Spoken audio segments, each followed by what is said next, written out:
Can you imagine a therapist being on a couch and their client coming in, and then I'm crying, and the client tells me, "Oh my gosh, I don't know what to do," and I go, "I don't know what to do either because I'm just broke down."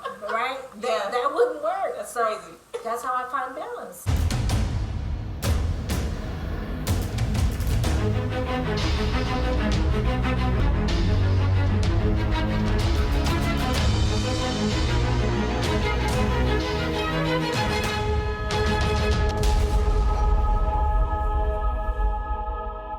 Hey, Royal Ones. This is Harmony. I am with the lovely Dr. Nicole L.Arkadie. Hello, hello, everyone. You're a therapist. Yes. How many years?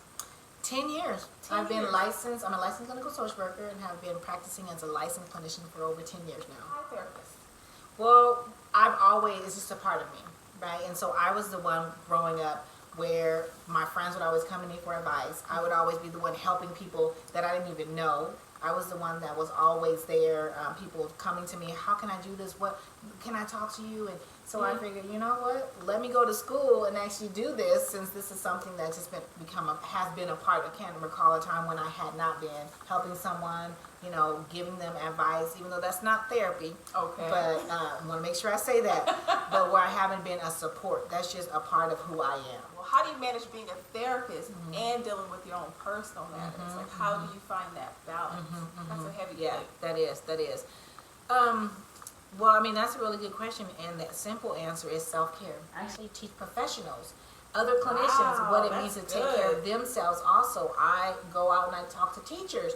What does it mean to take care of yourself? Because we don't do a great job of taking care of our own needs, and we find ourselves burned out, stressed out, just unengaged. Sick, yes, all of the above. Help us. Yes. What would make you different in terms of from other therapists? Have you run into the other therapists? Not saying that you're better, but everybody have their own niche. Yes. Like, what do you think makes you stand out? Yeah, so that's a really good question. Everyone is different, right? I tell my clients not every therapist is the best fit for every client, and not every client is the best fit for every therapist. So one of the things that I've been told, just in feedback that I've gotten from other people, is that I'm very approachable. And so they say I'm very warm and welcoming, and they love that, and I'm very authentic. So that means I'm direct. I tell people my approach, and so I am not going to tell you something just because I want to get your money. That's just not it. And so what makes me different is my style, and I'm really good with engagement, right? So I engage my clients, and they know that I'm there for them. I'm not saying that other therapists aren't, but you can tell I'm present. When I have a session with my client, this is my client, right? So that's what's different. I'm a proponent of therapy. It's unfortunate when you have a therapist who has never gone to therapy themselves, so they don't know what it's like to sit on that other side of the couch and be the client. I've been there, so I know what that's like, right? Before I was a therapist. Wow. And so that's why I really take pride in what I do, and I think it's a calling. Yes. So everyone that comes into my office, I know that it's someone that God has placed before me. The work that I'm doing now, going into the communities, doing the coaching sessions, that has been a charge also, that more of God-driven, of, okay, how do I give back? And because of the experiences that I've had, it makes me a more effective practitioner. So I am able to do that. And what also sets me apart is, the doctor in front, so I'm a scholar practitioner. Right? So I'll tell you what a scholar practitioner is. Simply, I'm someone that does research because I am a professor at a local university. I do research on current problems, but I don't just research them. I look at ways to fix them. I go into the community and seeing what's working and what's not working, and how do we then make it better. So all of those things, I think, make me different and unique in what I do.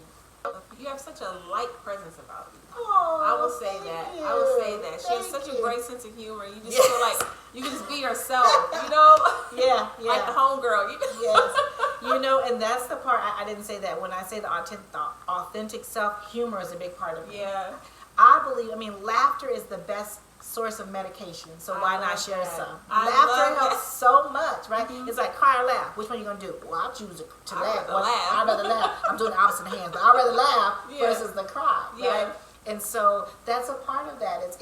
I see people like, I don't see a hierarchy. I don't say, oh, I'm the professional and I'm over here and you're there. No, we are two human beings, right? And we're having an exchange, and how can I assist you? Yeah. Right? So I learn also from my clients. You know, it's a mutual exchange. I'm learning all the time from my clients. Good. You're always evolving. Yes. That's good. There's always something new that you can learn every day. That I'm a firm believer in that. I love, and that's what makes her different. Okay. Unfortunately, due to the timing we have scheduled this interview, unfortunately we have lost a legend, Kobe Bryant, and we just want to send love and our prayers out to the families. Yes. And even the other, I think it was 9. It was 7 other ones, I believe. 7 yes, it was a total of 9. It was 7 other family. That was so tragic. Individuals. Yeah, that was very tragic. And our hearts, go out to them. Yes, and we send our prayers. But with that, because life happens, mean, unfortunately, I've never lost anyone in a helicopter. I pray that I don't, but I've had tragic things happen in my life, and I'm pretty sure we've all experienced or will experience it. When tragic situations happen, when life happens, what are some of the tools that people can use to cope and observe? When experiencing something like that. Unfortunately, death is a part of life. Right. And so pain is a part of being human. Right. But it's the part that we have a difficult time talking about. And thinking about, and so we try not to deal with it. Right. And so when these things happen, the number one thing is awareness. Right. Awareness of how it is affecting you, and knowing that if it is affecting you. And so when we have tragic situation, when someone passes away, there is a grieving process.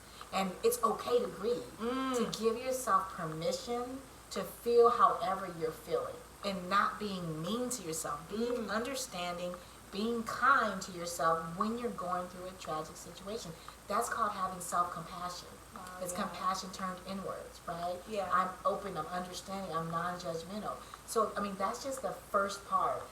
There's a lot of other things. Just some simple things is being able to talk about how you're feeling.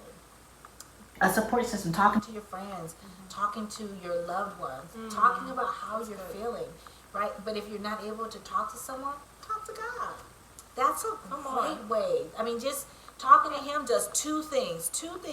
It helps to get out your emotions by verbalizing your thoughts and feelings, and it helps your connection to Him. So it's a great way of being able to do that. And if that's still, you're like, you know what, I don't really want to talk, another way that you can do is you can write out how you're feeling. You can journal your thoughts and your feelings. It's a great way. I talk to clients all the time about journaling, and that's why I actually developed a journal, was to help my clients. Good. Yes, I developed a journal that has, 30 days of where each day starts off with a quote, and then it actually has an affirmation statement that you say out loud. You're going to write about what you're grateful for, what you want to be committed to doing, right? Because that's a great way of being able to just help you deal and cope with, however you're feeling, by being able to get that out. So, those are some simple tools. The other part is I tell people when we talk about the grieving process, there's really no time limit. Everyone's different on how they grieve. So it can hit them later. It can hit them later, yes, because some people may go through and they're numbing, or they may have denial, right? And they're avoiding how they're feeling. So they're not even aware of because they just can't deal with it. So then they don't, it just put it to the back of their mind, right? And so you may get triggered by just watching what's been on the news. You may have had a loved one that, you've lost. And so that may trigger some responses in you, and you start getting sad all over again because of the loss that you had. And that's okay, but recognizing that, right? With being able to do that. And another option is if they still find themselves where, it's been going on for several weeks now, it's going on to a month. Now we're looking at more, it's preventing you from really enjoying life, from engaging in things. Then that's when you need to seek some professional help, looking at a therapist. If you're finding yourself, I can't really get up out of bed, I'm just sad all the time, my energy level is super low. Maybe I'm having difficulty sleeping, or I'm sleeping too much. Maybe my appetite has changed. I'm eating too much, or I'm not eating at all, right? These are all some signs and symptoms that now this is where you would need to get some assistance. But these other things are definitely ways to be able to help you with coping with grief and loss. And I also have on my website, they can visit, I have a free tool that I have uploaded, which is a handbook on how to cope some tips on coping with grief and loss and Oh, identify, that's yes, good. on my website, how they can identify what are the different signs of the Okay. grieving process. Well, that is all the time that we have. Thank you so much. Thank you so for much. allowing me to be able to talk to you and Yes. be able, allowing you guys to hear some good information. So remember, go visit www.NicoleLarkadie.com. Yes, that's an A-R. Okay, visit all her social media. She has Facebook. Do you have Twitter? Yes, I forgot that. I Yeah, do. Twitter too, okay. Same name, Dr. Twitter. Nicole Arkadie. I make it simple. YouTube, Yes. Facebook, and Instagram. Yes, yes. So that's yes, all those handles. All those handles. So that is all the time that we have. Thank you, Royal Ones, for being a part. And until next time, bye-bye. Bye.